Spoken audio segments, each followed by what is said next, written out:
My name is Claire, and I just turned 29. For as long as I can remember, every milestone in my life has come with an invisible asterisk. A footnote in a story that was always really about my brother Marcus.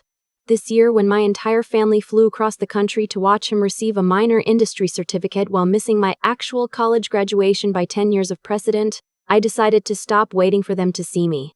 I used the $60,000 performance bonus they had no idea I'd earned to quietly purchase a 2-bedroom condo in downtown Nashville.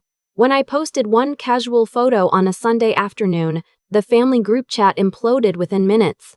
Before I tell you what happened next, drop a comment letting me know where you're watching from, and subscribe if you've ever had to celebrate yourself because the people who were supposed to didn't show up. I grew up in Meridian, a mid-sized city in Ohio where everyone knew everyone and appearances mattered enormously.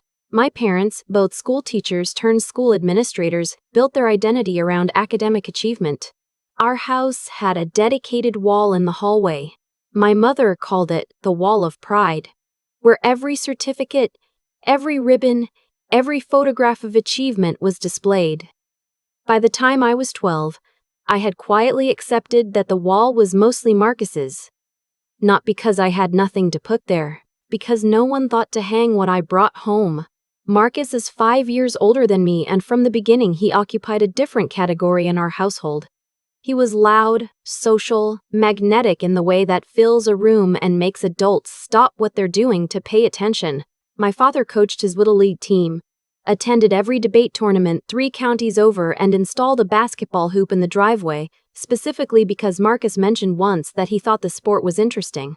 My mother sewed his Halloween costumes by hand, baked elaborate themed cakes for every birthday, and kept a dedicated scrapbook for his school years. She started a second scrapbook when he began college. She mentioned starting one for me when I was in 5th grade. She never did. I was the quiet one. I read books in my room, finished my homework before dinner, and never asked for much. My parents interpreted this as self-sufficiency rather than loneliness, and once that story took hold, it became permanent. Claire doesn't need much. Claire is fine. Claire handles things on her own. These phrases followed me through childhood like a quiet verdict. The first time I clearly understood the difference in how we were treated, I was 11 years old. I had auditioned for the lead role in the school's spring play. A massive deal for me, terrifying and exciting in equal measure, the first time I had ever stepped outside my comfort zone and tried for something publicly. I got the part. I ran home from school clutching the cast list, breathless and giddy, and burst through the front door to find my parents and Marcus sitting around the kitchen table looking at college brochures. Marcus had just been accepted to a prestigious summer academic program at Ohio State, and the mood in the house was celebratory. I held up the cast list. "I got the lead," I said. My mother looked up briefly. "That's wonderful, honey." My father nodded without turning from the brochure. "Good for you." Marcus didn't look up at all. We had a special dinner that night for Marcus. Nobody mentioned the play again until the week before the performance. When my mother realized she had scheduled a country club charity event for the same evening and asked if I could please arrange a ride with a friend's parent because she and my father would be attending Marcus's awards ceremony at Ohio State the same weekend, I performed the lead role in front of 200 people with a friend's mother in the 3rd row and an empty seat beside her where my parents were supposed to sit. After that, I stopped announcing things.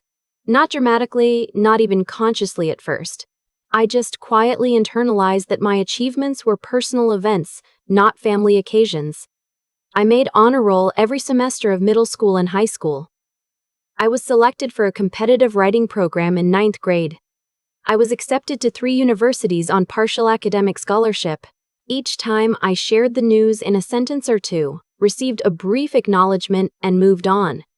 Meanwhile, Marcus's life unfolded on the family's main stage with full production value. When he was accepted to graduate school, my parents threw a dinner party for 40 guests. When he got his first real job in project management, my mother posted daily countdown updates on Facebook leading to his first day. The clearest example happened when I was 17. I had been selected, after a competitive application process, for a summer internship at a regional architecture firm, an extraordinary opportunity for someone my age, one that my guidance counselor said she had never seen a student receive before their senior year. I was proud in the way I hadn't felt before. Deeply and quietly proud, and I made the mistake of trying to share it. I waited until a Sunday dinner when everyone was home and calm, and I said I had something to tell them. My mother was refilling water glasses. Marcus was showing my father something on his phone. Neither of them stopped what they were doing. I got the architecture internship, I said, the one I applied for in February. Marcus looked up first. The Henderson firm?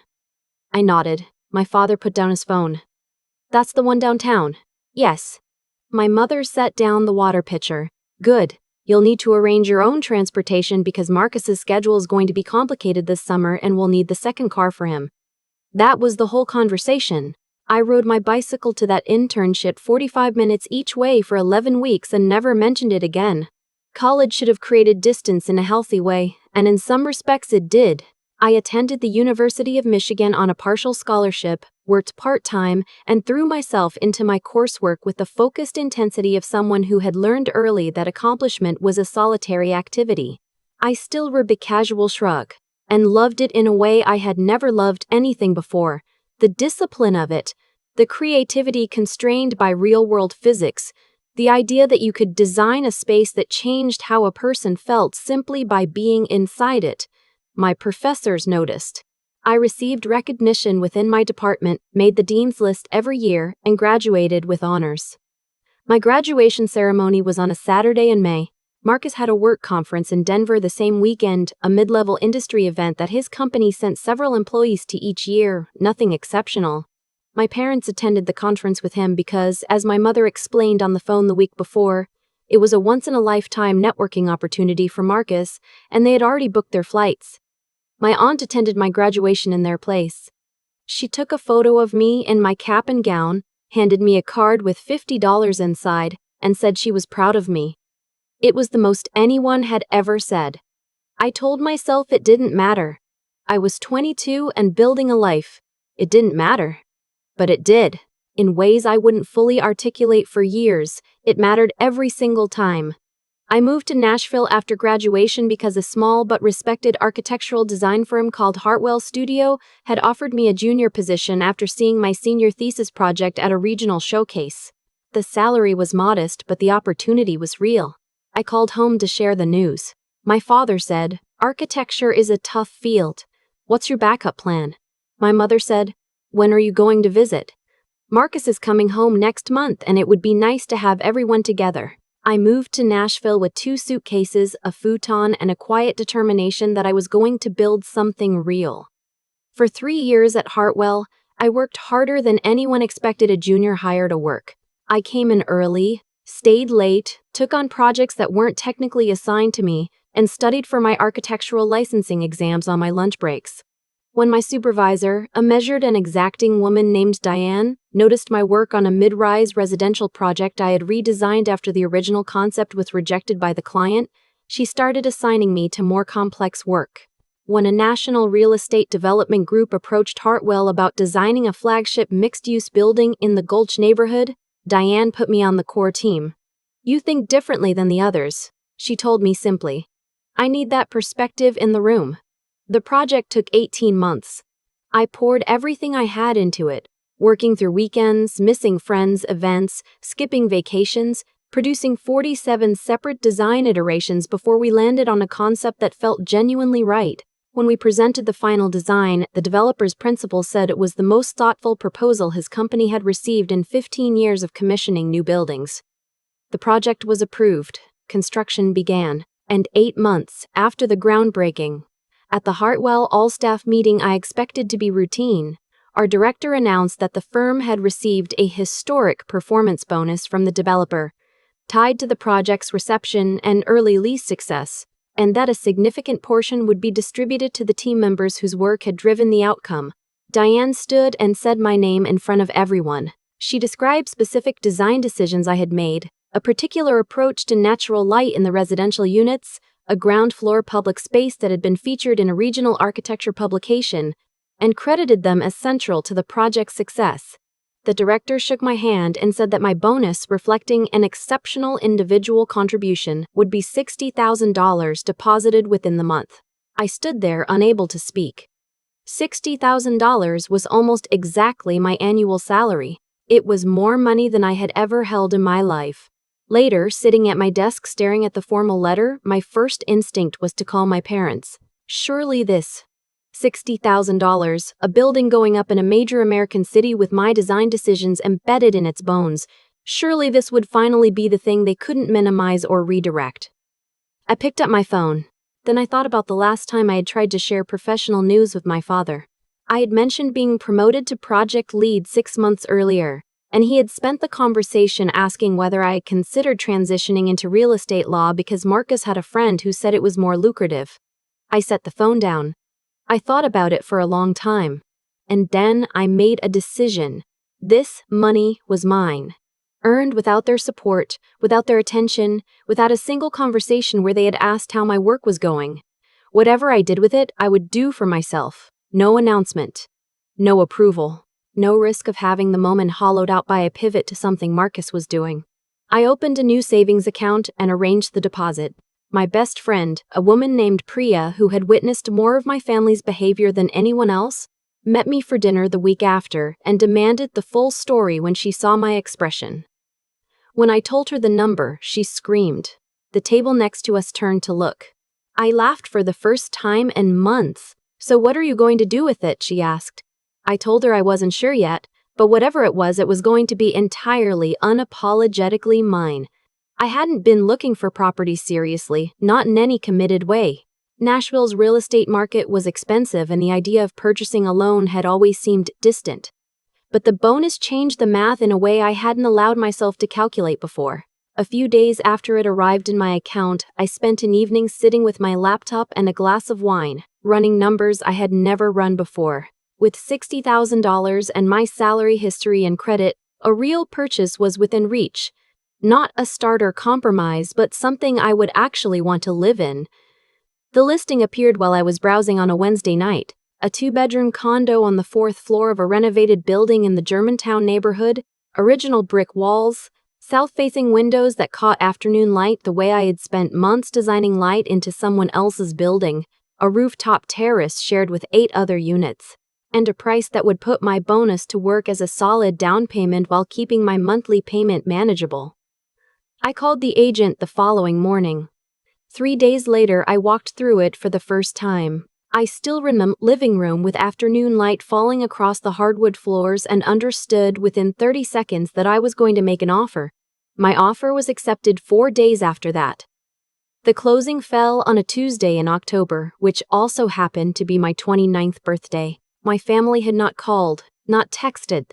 The group chat had been busy all week with logistics around Marcus's upcoming promotion at his company. He was moving from project manager to senior project manager, a professional milestone my mother had described as the most exciting thing to happen to this family in years. There had been no acknowledgement of my birthday by the time I sat down with the closing documents at 10 in the morning.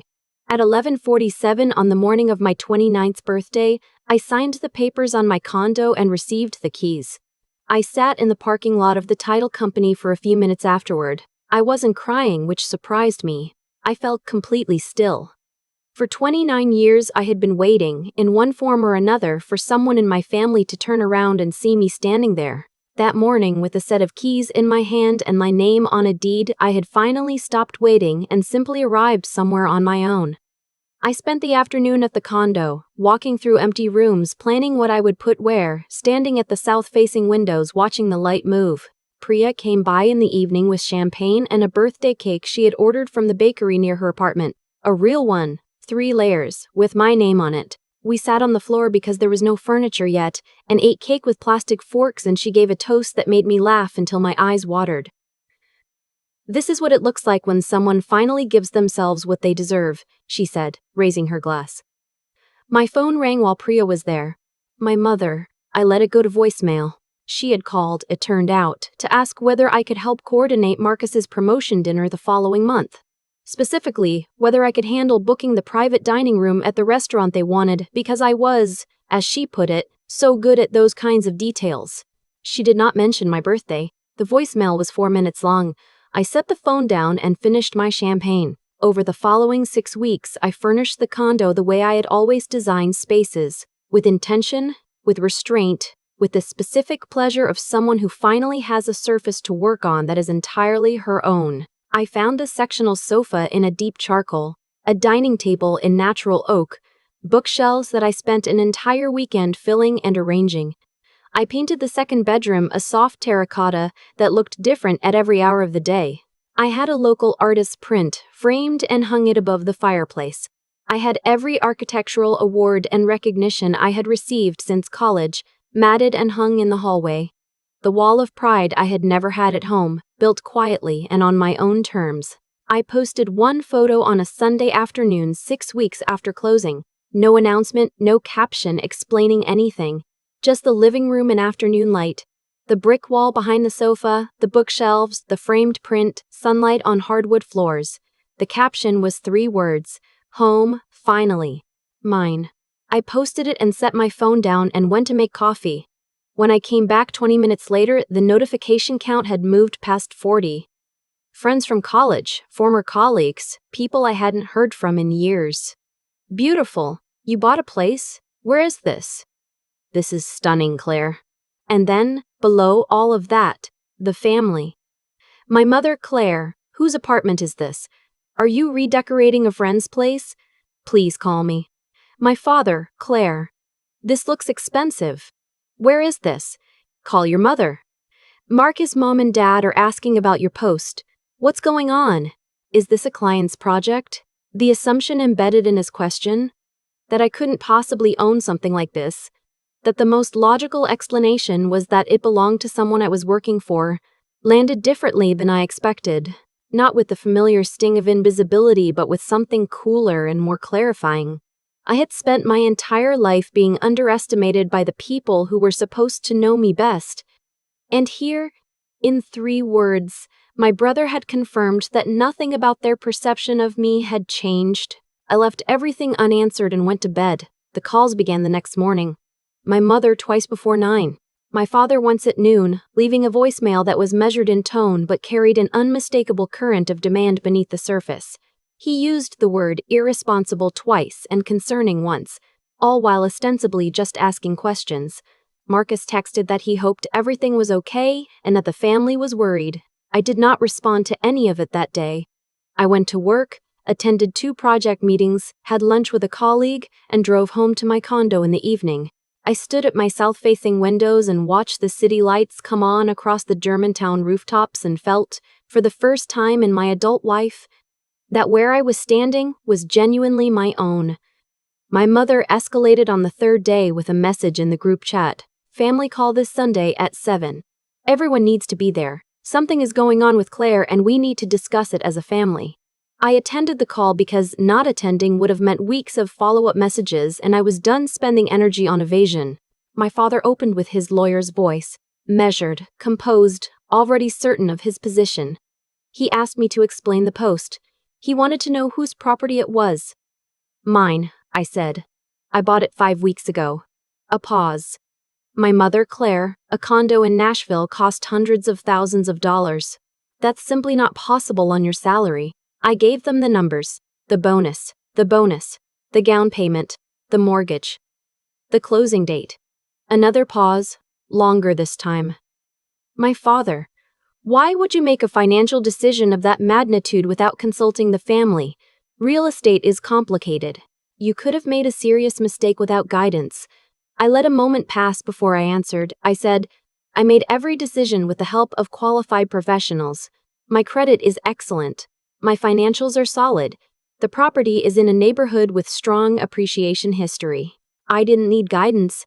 I needed someone to pay attention. What does that mean? My mother asked. It means, I said, that last Tuesday was my 29th birthday and none of you called. Not texted. Not until you saw my Instagram post and thought it might be a client's apartment. I closed on that condo on my birthday at 11:47 in the morning because I had decided that if no one in this family was going to mark the day, I was going to mark it myself in a way I would remember for the rest of my life. The silence that followed was different from the usual kind. Not dismissive, something closer to recognition, uncomfortable and overdue. Marcus was the first to speak. He said my name quietly. He said, I didn't know it was your birthday. You never do, I said. None of you do. And I stopped reminding you years ago because I got tired of watching you forget anyway. We never meant, my mother started. I know you didn't mean to, I said. I believe that. But meaning something and doing something are different things, and what you've done, consistently, for my entire life, is treat Marcus's achievements as occasions for the whole family and treat mine as things I handle quietly by myself. And somewhere along the way, I think I started believing that was true. That my accomplishments were smaller, less worth celebrating, less real. I designed part of a building that is standing in this city right now. I received $60,000 for it. I used it to buy a home on my birthday while none of you knew what day it was. I'm not telling you this to hurt you. I'm telling you because I'm done being small in your presence. My father started to respond with something about financial responsibility, and I said, gently but without softness, that we were not talking about finances. He went quiet. My mother was crying by then. The particular kind of crying that is partly grief and partly the shock of being seen doing something you didn't know you were doing. She said they loved me. I said I knew that. I still remember the casual shrug. As she handed me 200 of them, I not always the same experience, and that I had spent most of my life living in the gap between those two things. Marcus said almost nothing during that call, but he sent me a message 2 hours after it ended. He said he had been thinking. He said he was pretty sure he had never once asked me how my work was going. Not in any real way, not in a way where he actually waited for the answer. He said he thought that was a problem and that he was sorry. It wasn't a complete repair. Nothing like that happens in one conversation. But it was the first time my brother had spoken to me as though I was someone he wanted to understand rather than someone who existed in the background of his life. And it meant something I didn't have the right words for yet. My parents took 2 weeks to follow up. My mother sent a text that had clearly been written and rewritten several times, careful and sincere in a way her messages rarely were. She said she had been thinking about the play I was in when I was 11. She said she realized she had never actually seen me perform. She asked if I would be willing to talk, not on a call with everyone, just the two of them and me, at a time and place I chose. I agreed to meet them in Nashville. On my terms, in my city, at a restaurant I selected. It was difficult. My father, constitutionally unsuited to emotional conversations, kept navigating toward logistics, the condo's HOA fees, whether I had considered rental income potential, questions that were his way of showing interest because direct acknowledgement was a language he had never learned. My mother was more present than I had ever seen her, genuinely attempting to hear me rather than manage me. She brought up Marcus's name twice in ways that were reflexive, old habit, and each time caught herself. That visible effort mattered more than she knew. I said what I needed to say. I said it without raising my voice. I said that I wasn't asking them to stop being proud of Marcus. I was asking them to also be proud of me, out loud, in ways I could actually feel. I said that the wall in their hallway had room for more than one person's story. My father said, gruffly, but without deflection, that the condo looked well built from the photos. For him, that was significant. We ended the dinner with nothing resolved and everything beginning. That is usually how real things start. The condo settled into being mine in the way that takes time. I hosted Priya for a long weekend in November, both of us working from the living room during the day and cooking elaborate dinners in the evening. I had my 2 closest colleagues over for wine and a housewarming gathering that was small and entirely right. I woke up on winter mornings with coffee at the south-facing windows and watched Nashville wake up below me and felt a steadiness in my chest that I hadn't known was missing until it arrived. Marcus visited in January. He came alone, without announcement or agenda, and I showed him around the condo the way you show someone something you're proud of when you stop trying to protect yourself from their reaction. He was quiet in a way I hadn't seen from him before, observant, taking in details, asking about specific choices I had made and how I set up the space. He stopped in the hallway where I had hung my recognitions. He stood there for a while. I had no idea about any of these, he said. I know, I said. He turned and looked at me in a way that felt like he was seeing me, actually seeing me, for possibly the first time. He said he was proud of me, not in the easy reflexive way people say it. He said it slowly, like he meant it and was figuring out as he spoke that he meant it. We talked for 4 hours. Real conversation, the kind that doesn't happen when people are performing their family roles. He told me things about the pressure of being the one our parents focused on. The weight of it, the way it had shaped his choices in ways he was only beginning to examine. I told him things about what it had felt like to stand outside that year after year, handing pieces of myself across a glass wall. By the time he left, something had shifted between us that I didn't have a word for, but recognized as the beginning of an actual relationship. Not a family obligation, but a genuine choice. At work, the recognition from the Gulch Project had continued to open doors. Diane nominated me for an Emerging Professionals Award from a regional architecture association. I was asked to speak on a panel about sustainable design and urban residential development. A developer who had seen the building contacted Hartwell and specifically requested I be part of their next project team. "You've arrived," Diane told me simply after the panel. I thought about that phrase on the drive home. I had spent so many years believing that arrival required witnesses, that something wasn't real unless the right people acknowledged it. I understood now that this was the thing my family had accidentally taught me, and the thing I had to most deliberately unlearn. The building was real whether or not my father had visited it. The bonus was real whether or not my mother had congratulated me. My birthday was real whether or not anyone called. I had arrived. I had been arriving, quietly and without fanfare, for years. My 30th birthday is in 11 months. My mother called last week to ask, and I noticed she asked rather than told whether I would want to do something to celebrate. She asked what I would like. She said, and I could hear how carefully she had prepared the sentence, that they wanted to be there this time. I told her I would think about it and let her know.